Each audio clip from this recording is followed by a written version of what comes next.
también mucho que aportar en esto que debe de molestarnos, encabronarnos y ocuparnos a todos. Doctora, ¿cómo le va? Muy buenas tardes. Pues Vicente, me iba muy bien hasta que leíste nuevamente y te lo agradezco este comunicado, pero bueno, ya comprenderás que me fui calentando mientras lo estaba escuchando y te agradezco que lo pongas otra vez en la mesa. Un abrazo grande, dime. Oiga, doctora, pues lamentable, ¿no? Que haya personas con tan poca empatía para una población vulnerable como la migrante que busca cruzar por México o que viene a México huyendo, pues usted imagínese de qué, de sus países. Pues mira, yo creo que este episodio, Vicente, cristaliza con total claridad un montón de problemas que tenemos en este país y digamos en general, pero creo que la reacción también hablará de nosotros. Uno, obviamente, el mencionado que tiene que ver con la vulnerabilidad de las personas que están migrando y que justamente esa condición los vuelve, además de seguramente en este caso sus condiciones de pobreza, una precariedad en su lugar de origen, una migración por violencia. Además de eso, bueno, pues la misma situación de no estar ni siquiera en su país y eso incrementa su fragilidad, digamos, ¿no? Pero el punto es, ¿qué hace la sociedad que recibe? Que, bueno, lo que hace es, una parte es muy interesante, llegar a un albergue y tú no te imaginas la calidad humana de FM4 ahí en Jalisco, ahí en Guadalajara, es realmente un trabajo profesional, de una entrega muy heroica, y eso quiero resaltarlo, lo mismo obviamente que el albergue de Saltillo, ni más ni menos, ¿no? Digamos, estamos hablando de algunos de los lugares más importantes del tránsito migratorio en nuestro país. Pero entonces, si por un lado tenemos ese recibimiento, ese acompañamiento solidario, humanitario, ahí voy al otro lado. Es increíble, Vicente, las cosas de migrantes que estamos viendo, sobre todo de un sector de la población de este país que se atreve a abusar de los más vulnerables y además, ojo con esto, el tema del abuso sexual, que se les hace un chiste, pero se les hace un chiste seguramente no solo en la persona de esta vulnerabilidad, sino seguramente en cualquiera, fuera menor, fuera de la condición que fuera. Entonces, nos permite ir entendiendo lo degradado que está este sector de la sociedad, que se atreven además a hacerlo público y a mofarse de eso. Acuérdate del caso que hubo ya con una influencer que incluso está en la cárcel. Yo no sé muy bien los detalles, no quise seguir la nota porque me parecía lamentable, pero entiendo que tiene este nivel de abuso y de burla, que justamente lo que trata es de aplastar, y en este caso todavía peor, porque al subirlo a las redes, al hacerlo público, están diciendo cualquiera puede venir y abusar, pues obviamente de la pobreza de la gente, Vicente. Digo, por más que quieras, pues ahí sí que agarran a una persona en una situación tan lamentable y que, bueno, se presta también a un tipo de abuso como este, como víctima que es. Entonces, creo que esta lección va a trascender, porque yo creo que ahora, con el llamado que se está haciendo, no solo en redes, no solo ahora en medios de comunicación, yo quiero ver que los medios de comunicación de otro perfil lo retomen, o solamente toman cuando ya es un escándalo y entonces sí se montan justamente en la nota. Pues no, tiene que ser un llamado de atención para que el castigo sea acorde a el daño que hicieron. Ojo, en España hubo gente encarcelada con un caso muy similar hace un par de, ni siquiera años, digamos, 2, 3 años apenas. Entonces, a lo que voy es que ya es momento de ponerles un hasta aquí a esas conductas públicas, Vicente, que aprovechan de este mal llamado influencer. Yo digo, la verdad no entiendo, incluso cualquiera ahora ya se hace decir que tiene cierta influencia, pero justamente, es más, tú dijiste las chiconús o qué, rucas o lo que sea, 31,000 seguidores, bueno, perdóname, Vicente, o sea, dile, quítate que ahí te voy, amiga, o sea, o lo que sea, ¿no? Porque ya no sabemos. El punto aquí es ese abuso, y sí creo que ojalá que las autoridades tomen nota, y si no la tomaran, Vicente, ante el atropello tan descarado y tan público, volveríamos a una pregunta que tuvimos hace un par de semanas. Entonces, a la justicia no se le consulta, a la ley no se le consulta, o sí se le consulta, y si no, bueno, tendrían que actuar de oficio las autoridades al respecto, Vicente. Así es, doctora, estoy de acuerdo con usted y hay pues muchos temas que abordar. ¿Qué otro quiere que abordemos para hablar sin censura? Pues mira, voy a juntar algunas de las cosas que creo que están en el aire para poder también cerrar, Vicente, con el tiempo encima que tenemos. Nada más, fíjate que yo creo que lo que estamos viendo en términos de política de relaciones exteriores es muy interesante. Síganlo con detalle, porque yo creo que, por ejemplo, tenemos, bueno, muchos escenarios. Con el tema migratorio tampoco creas que soy la más feliz, porque sí veo un énfasis excesivamente cargado a la idea esta de control policíaco, de retención, y yo creo que ahí tiene que haber una estrategia que cambie, que cristalice, digamos, muchos de los ideales que se han dicho por años y que hemos empujado y acompañado, y los queremos ver con este gobierno en este tiempo, Vicente, y no lo estamos viendo. Transparencia y no discrecionalidad, que es lo que priva en el tema de digamos, de la gestión migratoria de nuestro país. Pero por el otro lado, lo que tenemos son bocanadas de aire fresco, Vicente. De repente han sido mensajes, vete a 1 o 2 años atrás, bueno, desde el episodio con Evo Morales, las cosas que hemos estado viendo en términos de señales de autonomía, que tiene mucho que ver con la política interna nuestra, ¿no? Cómo se interpreta en nuestro país, cómo suscita un debate, pero también nos obliga a hablar de los temas. Porque México, como la mayoría de los países, pero somos muy dados a ver nuestro propio ombligo y no ver el exterior. Y yo creo que esto ha sido muy interesante porque sí nos obliga a conectarnos con el exterior, y las jugadas les han ido saliendo bien. Yo no sé si recordarás, Vicente, la presión que hubo en algún momento con esa intervención que quiso hacer Donald Trump, en Venezuela. Hasta Miguel Bosé, ¿te acuerdas que fue? Y bueno, ahí no faltó, ahí sí que los que se creen influencers, ahí hacer presencia, y luego se les olvidó el tema, pero México decidió no meterse en esa, que no era su, digamos, su pelea, no era su punto a presionar, y al final, a pesar de que hubo críticas muy fuertes acá, que salió bien, porque ni siquiera avanzó, ni siquiera a Donald Trump le importó seguir en el tema.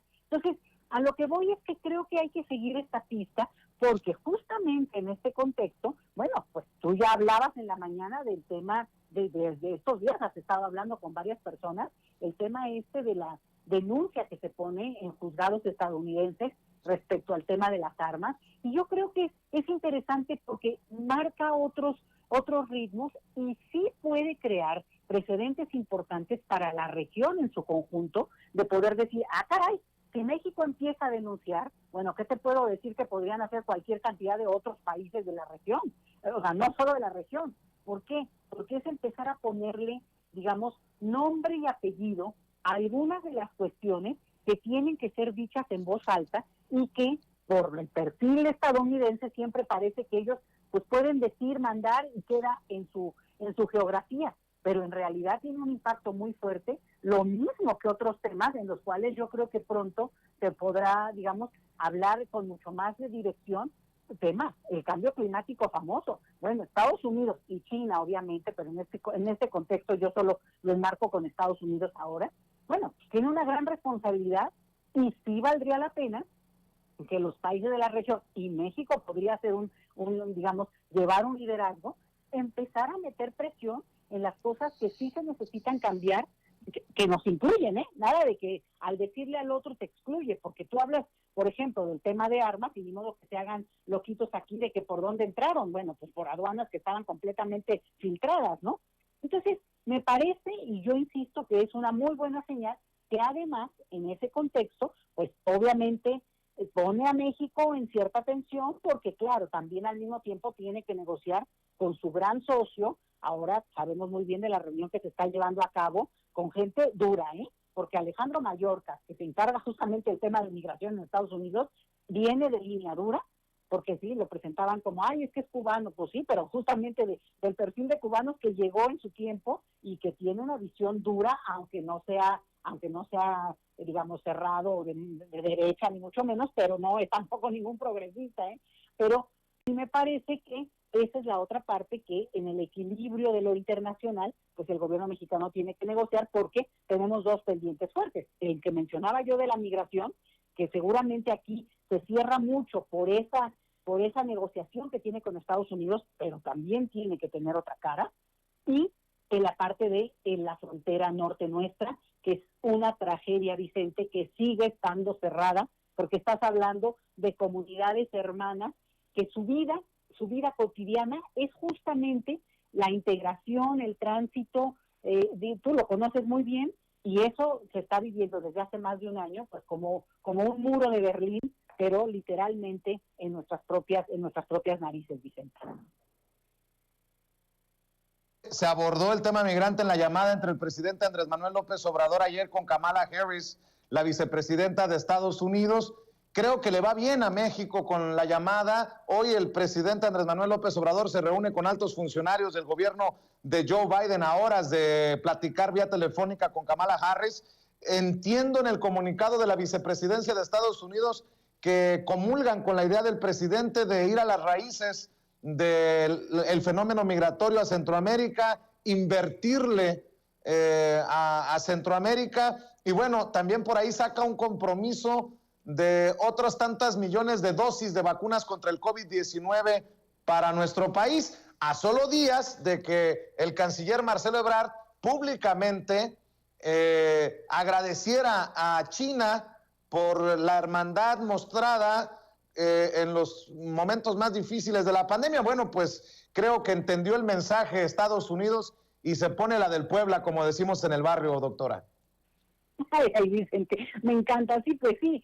Obviamente que también aquí hay digamos, hay canciller, ¿no? A mí me da gusto la manera también como se hacen públicos estos temas. No se nos olvide que Kamala Harris sí fue muy clara en decir no vengan para acá, y ahora están tratando de tener esta estrategia diferente de poder decir, bueno, vamos a invertir, pero pues ya llevan varios meses, y no se ve el asunto como más claro, más concreto, por un lado. Y el otro es, pues que también seguro, y eso ni lo duden, y por eso insisto en que aquí tiene que cambiar el escenario, pues hay una presión para que México juegue este papel del policía rudo, ¿no? Porque al final es donde se detiene parte de este flujo que ellos quisieran, pues que no se mueva. Pero al mismo tiempo es un discurso ambiguo, porque por un lado, durante toda la historia de Estados Unidos, se presentan y se han hecho, digamos, con este discurso de el país ejemplar y, bueno, la democracia del mundo y el mejor país del mundo. Bueno, eso también implica un nivel de atracción para mucha gente, y ahí tienes, digamos, las consecuencias. Entonces, por otro lado, pues parte de lo que ellos han hecho en inversión, no solo económica, sino también política, la consecuencia es el tipo de gobiernos que han solapado y que al final de cuentas pues lo que estamos viendo ahorita es cómo se revierte esto. Ojo, porque dos países son los principales que en este momento transitan, no solo por nuestro país, sino que intentan entrar a Estados Unidos, y son, bueno, uno es México, por cierto, pero el otro es Haití y Honduras. ¿Y por qué? Pues nada más piensa en la situación que hay en esos países. O sea, no hay que ser especular demasiado para entender que hay situaciones extremas de las cuales la gente pues no quiere participar, quiere huir de eso, porque no cree que esa persona o sus hijos merezcan vivir en una situación terrible, ¿no? Entonces, en ese escenario, pues Estados Unidos está pagando en parte las culpas, ¿no?, de lo que ha construido por mucho tiempo. Y yo no sé por qué, Vicente, pero yo no les tengo confianza, ¿no? Porque, digamos, realmente, aunque haya buena voluntad y aunque efectivamente haya un tono distinto, pues al final de cuentas estas relaciones pues son, lo sabemos, comerciales, de socios, y piden cosas a cambio. Nos están dando las vacunas, ¿sabes qué? Pues venga para acá, porque las necesitamos, y eso nos va a permitir a nosotros también mantenernos y sacar de nuevo la cara, ¿no?, de este maremoto que hemos vivido con la pandemia. Pero el otro lado es que, pues sí, seguramente, y no nos lo van a decir porque va a estar en las letritas chiquitas y hay que ver los comunicados. Doctora, por ahí creo que la perdimos. Doctora, ¿me confirma si me escucha? Bueno, creo que la perdimos. Doctora, ¿me escucha? Yo estoy aquí, Vicente, nadie me ha perdido, nadie, acá ando. Ah, muy bien. Creo que por ahí la dejé de escuchar, le ofrezco una disculpa. Me decía, doctora. No sé si te alcancé a decir que yo no les tengo mucha confianza al gobierno estadounidense en ese sentido, y con eso yo ya cerraba, Vicente, diciendo que justamente, ¿qué hay a cambio de una relación que tiene buen tono, que efectivamente nos ofrece cosas como las vacunas, que obviamente las necesitamos y se necesita de aceptarlas, Claro. pero pues obviamente lo que hay a cambio es lo que todavía no estamos viendo muy claro. Muy bien. Oiga, doctora, ¿por qué no cerramos hablando de este tsunami llamado COVID-19? ¿Hay nuevas coordenadas a partir de esta tercera ola del virus? Mira, yo creo que las nuevas coordenadas son más la creación que se ha hecho en términos de la fake news, ¿no? Porque es este coro permanente que va sacando nuevos temas y que yo creo que le ha hecho un daño tremendo, por lo menos en el caso de México, a todo el manejo que no ha podido ser bien dirigido en el sentido de que todo mundo pues le baje y siga las instrucciones y punto. Eso hubiera sido lo ideal, ¿verdad? Pero bueno, somos seres humanos y aquí el punto es que ahora estamos oyendo toda una nueva retórica que tiene que ver con que la gente que se quiere o no vacunar, yo creo que en México es realmente mínimo el grupo de los que no se quieren vacunar, porque bueno, suena a un desperdicio, pero los que habrá, llegará un momento en que quedarán fuera de esa oportunidad y bueno, chao, a ver qué hacen. Pero la otra es, ahora el nuevo coro es, si quieren que los niños vayan a la escuela de nuevo, pues tienen que vacunarlos. Y ojo, en ninguna parte, incluido Estados Unidos, se están vacunando todavía a los niños menores de 12 años. Entonces, este tipo de oleadas de fake news que van saliendo, van construyendo todo un discurso que no nos permite dejar ver algo importantísimo, Vicente. El 24 de diciembre del año pasado, apenas, digamos, ¿a cuántos meses van? 8 meses, se inició esta estrategia de vacunación y ya se anunció que llevan 90 millones de vacunas puestas. Lo que quiere decir que, bueno, obviamente tenemos todavía los grupos que no tienen esa posibilidad de vacunarse por razones médicas y los que van avanzando en la estrategia. Yo creo que hay un proyecto que ha resultado, que afortunadamente ha ido saliendo, veto a saber con qué cantidad de dificultades y el costo. Es un costo muy alto en términos económicos para, bueno, pues desafortunadamente además combinado con la crisis y sin embargo avanza.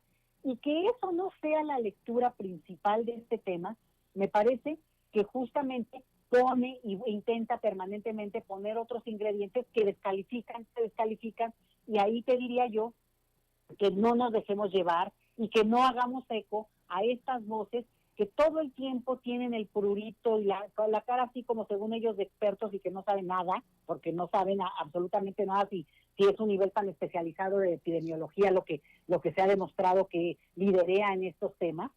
Y me parece que justo en este siguiente momento y como cerrando bueno, lo que se entiende que trae otra variante y lo que lo que nos han dicho y enseñado claramente, bueno, también está el cómo se van construyendo nuevos argumentos y que nosotros ya estemos vacunados pues, frente a esto, Vicente. Creo que por ahí habrían este tipo de nuevos elementos a considerar. Oiga, doctora, pues siempre es un placer saludarla todos los martes aquí en Sin Censura y escuchar el análisis que realiza. Estoy siempre al pendiente y esperando que cada vez más personas la sigan en @LetiChelius, su cuenta de Twitter. Yo le mando un abrazo y estamos al pendiente. Yo te mando otro abrazo, Vicente, y un saludo afectuoso a todos los que nos escuchan. Claro que sí, es la doctora Leticia Calderón Chelius, experta en asuntos Asuntos migratorios, investigadora del Instituto Mora.